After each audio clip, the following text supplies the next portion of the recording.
하나님의 제자들 짜잔! 이렇게 여러분들과 또 열심히 하기 위해서 달려온 에너지 육진숙 선생님입니다. 반갑습니다. 부끄럽다. 친구들, 우리 오늘 시간은요, 여러분들과 심미적 체험으로서의 문화 한번 공부 들어갈 건데요. 말 자체가 선생님 어려워 보여요. 선생님하고 쫙 한번 의미를 공부하고 나면 어머, 괜히 낯설게 느껴졌다. 많이 보지 않았던 단어라서 한번 여러분들 들어가 볼까요? 심미적 체험의 의미와 더불어서 심미적 체험을 했을 때 우리에게 어떤 좋은 점이 있나 효과를 한번 살펴보도록 하겠습니다. 별거 아니야. 육생과 함께하면 여러분들과 갑니다. 심미적 체험? 먼저 얘들아, 전반적으로 좀 큰 개념으로서 심미적 체험의 의미를 한번 살펴볼게요. 같이 한번 읽을까?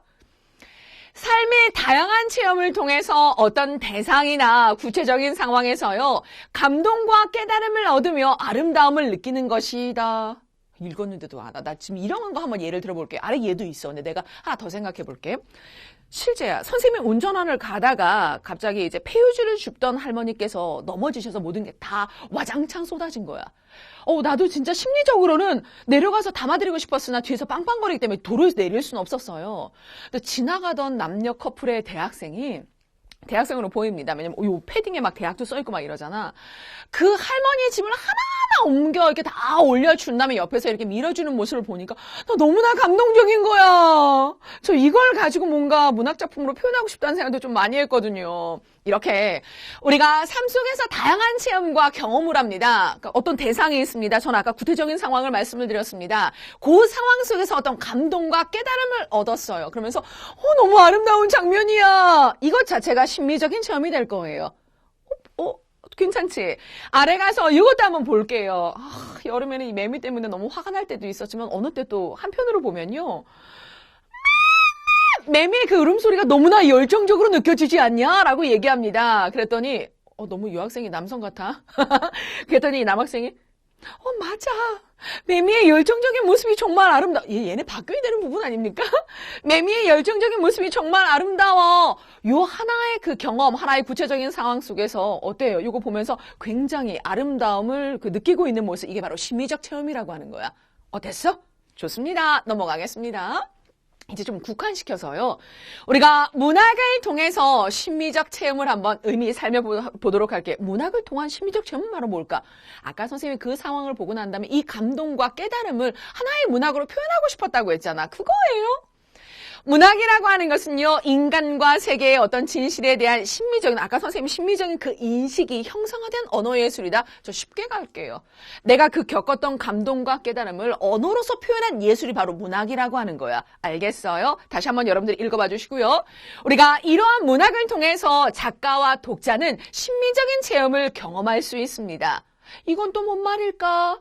하나하나 포커스를 맞춰서 여러분들과 살펴볼 거예요. 제가 뒤를 넘어가기 전에 이제 작가를 살펴볼 건데요. 작가는 자신의 심미적인 체험을 언어를 통해서 문학작품으로 만들어. 자기의 심미적 체험을 경험하다고 난 다음에 쓴 거다. 독자는 아무래도 이 작가의 심미적 체험이 담겨 있는 것을 읽어주는 거 아니겠습니까? 그 작가의 심미적인 체험을 인식하게 되는 거지요. 모르겠다. 뒤에 가서 한번 살펴보자. 이렇게 문학을 통한 심미적인 체험의 작가를 중심으로 여러분들과 한번 살펴보면요. 작가는요, 자기가 경험한 삶의 아름다움을 문학작품으로 표현하면서 자기의 심미적인 체험을 경험합니다. 다시 말하면 아까 육쌤이 그 상황을 경험했잖아. 그걸 거기서 끝나는 것이 아니라 그걸 문학작품으로 완성시키는 거다? 그럼 나도 그 심미적 체험을 다시 한번 경험하게 되는 거지요. 밑에 가서 보세요. 이건 잡초를 보면 이건 꽃이야라고 하면서 물을 주고 있는 이거 시 생각난다. 잡초를 꽃이라고 부르는 저 아이의 순수함이 참 아름다워. 심미적인 체험을 했습니다. 이것을 이제 문학작품에 시로 남기는 거거든요. 어린아이의 순수한 마음을 시로 한번 표현해볼까? 제목은 민지의 꽃. 이것이 좋겠어. 친구들, 요 그림 보고 나니까 좀 이해가 되지요? 작가는요, 자기가 경험한 삶의 아름다움을 이렇게 문학작품 시로 표현하면서 자기의 심미적 체험을 경험하게 되는 거예요. 우리가 작가를 중심으로 한번 살펴봤으면 이제 독자를 중심으로 여러분들과 한번 살펴볼게요. 독자예요? 독자는요, 문학작품에 담겨있는 작가의 심미적인 인식, 작가가 또 어떤 경험을 했고 어떤 깨달음을 얻었나를 파악을 하게 되잖아. 작가의 심미적인 인식을 이해를 해요. 작가가 이걸 말하고 싶었구나. 이런 경험과 이런 깨달음을 얻었구나. 이를 작가 또는 다른 독자와 공유해 가면서 소통을 하고요. 다시 한번 또 심미적인 체험을 경험하는 것입니다. 라고 해요. 이해가 안 되면 예문을 한번 봐봐봐. 아, 그 정희성 시인이라는 사람이 요 행동을 본다고 난 다음에 이렇게 시를 썼어. 자기의 심미적인 체험을 이렇게 시로 썼다? 그러고 난 다음에 이 아이가 이 시를 한번 읽었어요.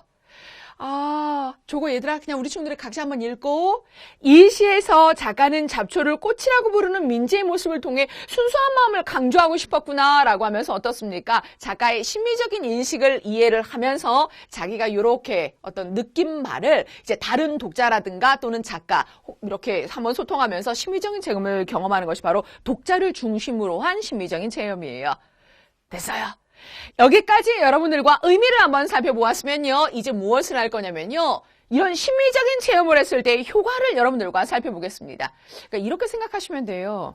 그러니까 문학을 통한 심미적인 체험을 했을 때 어떤 좋은 점이 있을까 여러분들과 첫 번째서부터 살펴볼 거예요. 친구들 다 거기에 대한 예문이 있어. 첫 번째 좋은 점은 짜잔 이거예요. 내가 뭔가 심미적인 상상력과 감수성을 기를 수 있을 겁니다. 포인트가 이거예요. 아래 좀 볼게요. 벌레 먹은 나뭇잎이라고 하는 이생진 씨의 시를 한번 보면요. 나뭇잎이 벌레 먹어서 예쁘다?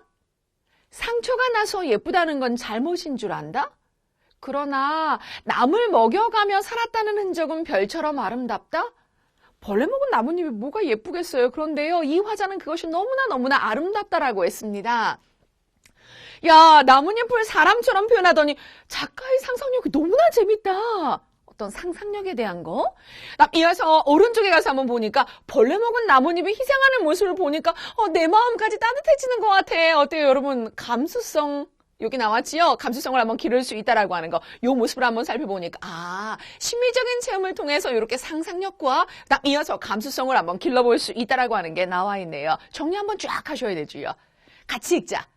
우리가 이 시에는요. 자기 희생의 아름다움이라고 하는 어떤 심미적인 인식이 담겨 있거든요. 독자는 이걸 효과적으로 표현하기 위해서 의인법을 사용한 작가의 상상력을 접할 수가 있었고요. 나뭇잎의 자기의 희생적인 모습을 통해서 따뜻한 마음을 느낄 수 있었다라고 하는 거. 작가의 상상력, 그 다음에 이어서 어떤 자기의 감수성, 요거 기를 수 있다라고 하는 거 여러분들이 알아두시면 되는 거고요. 이제 이어서 심미적 체험의 두 번째 효과로 여러분들과 가보도록 하겠습니다. 여기에 포인트는 뭘까요? 독자가 문학 작품을 주체적으로 감상할 수 있다라고 하는 거. 주체적인 감상? 어떤 걸까? 여러분들과 예문을 한번 살펴보도록 할게요. 또 여기 나왔습니다. 친구들 먼저 이 내용을 쫙 한번 읽어주세요. 음미 한번 해볼까요? 태풍에 쓰러진 나무를 고쳐 심고 그 옆에 강목으로 버팀목을 세워놓았어요. 산나무가 죽은 나무에 이렇게 기대어 섰습니다. 그렇듯 얼마간 죽음에 비친 채 삶은 싹이 트고 다시 잔뿌리를 내립니다. 언젠가 누군가의 버팀목이 되기 위해서 나는 싹 틔우고 꽃을 피우며 살아가는지도 모릅니다. 여러분들이 이 내용을 몰랐다고 하더라도 잠깐 오른쪽을 보면 또 이해가 좀 될 것 같은데요. 요거를 딱 읽고 난 다음에 요러한 감상문을 한번 써봤습니다. 저 내용 얘들아 다시 한번 의미가 이해가 안 될 것 같으면 읽어봐 주시고요. 쓰러진 살아있어 쓰러졌어요. 그런데 뭔가 죽어있는 것이 이렇게 버팀목을 세웠습니다. 누군가를 위하는 그 모습을 우리가 엿볼 수 있었거든. 이 시에는요. 쓰러진 나무가 버팀목의 희생을 통해 다시 살아갈 힘을 얻게 되는 모습이 드러나 있어요. 우리가 이걸 통해서요. 작가는 뭔가 타인을 위해서 희생하는 삶의 아름다움을 말하고 있습니다. 그리고 뭔가 누군가에게 버팀목이 될 수 있는 삶을 지향한다고 말하고 있습니다. 이 시에서 그 작가가 말하고자 하는 내용이 바로 이거예요. 뭔가 남을 위한 희생적인 삶을 말하고 싶었던 거지. 돌이켜보면 나에게도 많은 버팀목이 있었던 것 같아 라고 하는 자기의 경험을 떠올리고 있습니다. 이런 게 다 주체적인 감상이야. 시 한 편을 읽고 난 다음에 자기의 경험을 떠올려주잖아요. 내가 바르고 건강하게 자랄 수 있도록 도와주신 부모님과 선생님이 바로 그런 존재였어. 나 이제는 누군가에게 버팀목이 될 수 있는 삶을 살고 싶다. 뭔가 누군가에게 도움이 될 수 있는 삶의 자세를 배우기 위해서 이제는 다양한 문학 작품을 한번 찾아봐야겠어. 이런 것도 여러분들 주체적인 모습 아니겠습니까? 책을 더 찾아봐야겠어. 나 이러한 삶을 살아야겠어. 라고 하는 것 자체가 주체적인 감상이라고 하는 거 여러분들과 한번 체크 좀 해볼까요? 요 색깔 칠한 부분들 다시 한번 여러분들 봐주시고요. 요거를 중심으로 여러분들과 정리 한번 들어가요. 이 학생은요, 버팀목에 대한 작가의 심미적인 인식을, 아까 작가의 심미적인 인식이라고 하는 건 뭐예요? 타인을 위한 희생적인 그 삶, 그게 아름답다라고 하는 심미적인 인식이 여기 시에 드러나 있었어. 요거를 파악하고 나서요, 자기의 삶과 연관지어서 이렇게 주체적으로 이해하고 있습니다. 더 나아가서요, 어떻다고? 여기 봐봐봐. 주체적으로 찾아 읽으려고 하는 태도까지 보이고 있습니다. 라고 해요. 심미적 체험의 두 번째 효과는 주체적인 감상이 가능하다라고 하는 거예요. 자, 마지막 세 번째 효과 여러분들과 들어가 보도록 하겠습니다. 즐기는 거예요. 우리가 문학작품 읽고 나면 너무 재밌어! 이렇지 않습니까? 그거예요. 우리가 문학작품의 감상을 아주 즐겁고 감동적인 체험으로 만들 수 있다라고 하는 거. 저는 굉장히 많이 되게 힘들 때, 마음이 힘들 때, 누군가하고 헤어져서 너무 많이 울고 있을 때 그것과 관련된 내용을 읽으면 되게 위로를 받는 듯한 느낌을 받거든요. 친구들 갑니다. 황순원 씨의 소나기예요. 우리 다 알고 있는 내용이잖아요. 글쎄 말이지. 이번엔 꽤 여러 날 앓는 것도 약도 변변히 못 쌓아봤다. 마지막 부분이네? 지금 같아서는 윤초신에 대해 대가 끊긴 셈이지. 그런데 참 이번에 계집애가 어린 것이 여간 잔망스럽지가 않아? 글쎄 죽기 전에 이런 말을 했다지 않아? 자기가 죽거든 자기가 입던 옷을 꼭 그대로 입혀서 묻어달라고 다 알고 있습니다. 이거를 읽고 난 다음에요. 어떤 그 즐거움이 있었을까? 여러분들과 한번 살펴보겠습니다. 친구들 대화 나누는 것 좀 한번 바라봐 주세요. 민정이하고 주희야.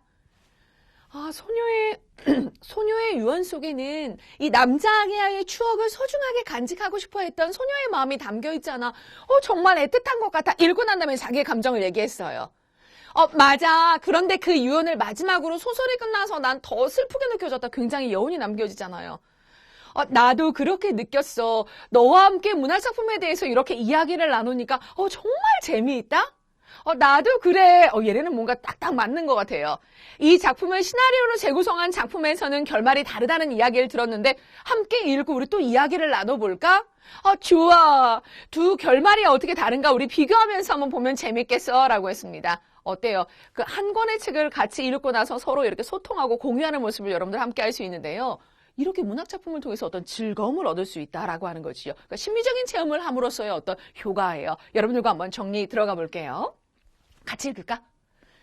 두 명의 학생은 소설 속의 결말에 대해서 이야기를 나누면서 심미적인 인식을 공유하면서 서로 소통하고 있습니다. 우리가 이를 통해서요, 서로의 공감대를 한번 형성해 볼 수 있고요. 또 문학작품의 감상을 서로 이렇게 즐겨볼 수 있다라고 하는 모습이라는 거. 친구들, 우리가 여기까지 심리적 체험의 의미와 더불어서 효과를 살펴보았습니다. 다시 한번 쭉 읽어보시고요. 혹시라도 이해 안 되는 부분이 있다면 콕 집어서 여러분들이 한번 질문 남겨주시길 바랍니다. 여러분, 수고 많았어요.